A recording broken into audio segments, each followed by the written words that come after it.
Hello and good afternoon. My name is Mike Elder here at Lone Star College University Park, and I'm excited to be with you today to talk about Section 2 regarding learning objectives. Learning objectives in our course, in our online courses, are extremely important. These learning objectives are going to provide students with some guidance. They're going to allow for them to take control of their learning. They're also going to ensure that we're creating a course that is in alignment with our student learning outcomes and the outcomes that we want to see that our students are going to have at the end of the course. They're going to provide students with good focus and clarity into to what it is that our expectations are for them and what we want them to get out of the course. And they're going to allow for us to have a proper level of rigor in the course as well, based on where it should be for the content that we are going to be looking at. And so in this section, I want to take a moment. If you go to the D2L shell for the online teaching and learning at Lone Star College University Park, you'll find the Section 2 on learning objectives. If you click on that, this is what you're going to see. And if you scroll down here to the bottom, there is a little image here that talks about the purpose of learning objectives and talking about how it creates these learning objectives that we set for our students are going to create a clear learning framework for our students, define the scope of our course, and also present the students with the content with a purpose. And I know for me, I'm always telling my students, hey, what's the point? Why are we doing this? What are we trying to get at here? And this many times does obviously goes back to the SLOs that would be found in our syllabus and also throughout our D2L shells in our online courses.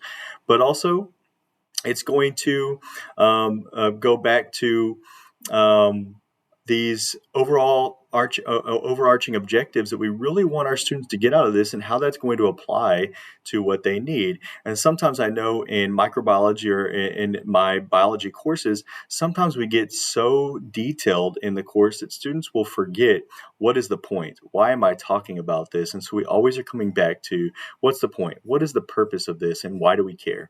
Um, and so learning objectives are going to be really important for students. So if you click on the 2.1 here, which are the required components for this section, you'll see that it says the course learning objectives. We'll go ahead and open that up. The course learning objectives or course or program competencies are clearly visible.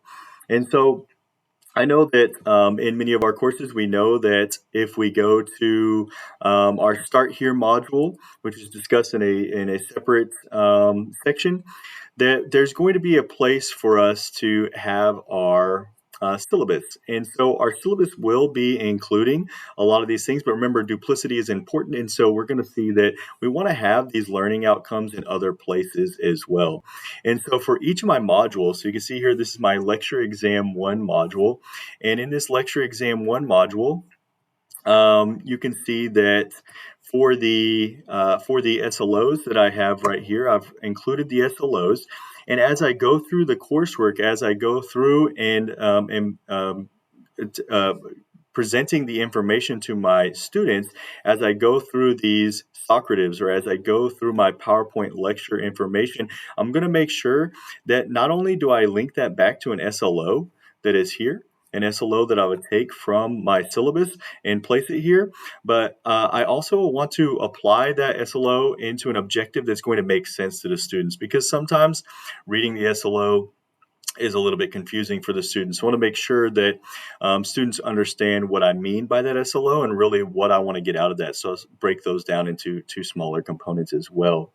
So keeping up with those SLOs, keeping up with those learning objectives, and ensuring that students know what those learning objectives are and are able to go back to them as they're learning and really say, am I really getting at what I need to be getting at in this section? And as an instructor, it helps me to focus my content to make sure that am I really teaching them what I want to be teaching them in this moment.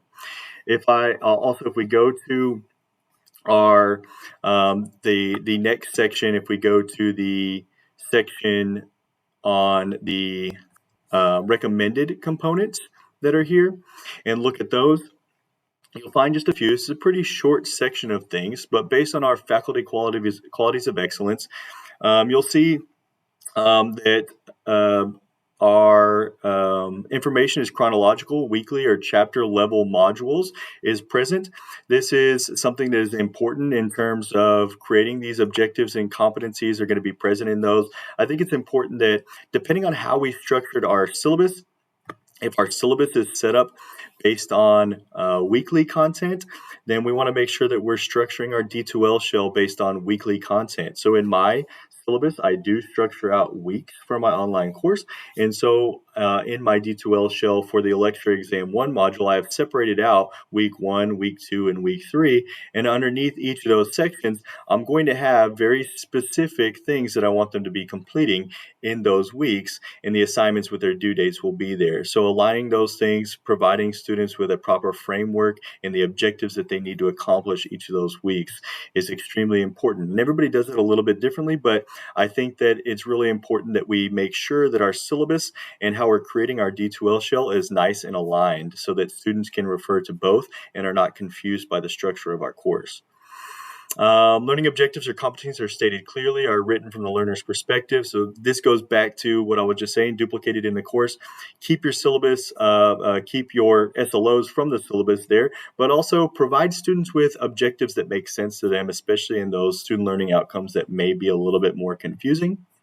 And then and making sure that the objectives are placed throughout, not just in the discussion here like I have it, but as you go to your assignments, did you put those learning outcomes in the assignments based on each thing that you're talking about? Which SLO is this aligned to as you work through that? And then also ensuring that as you're going through that the rigor of your course is being maintained.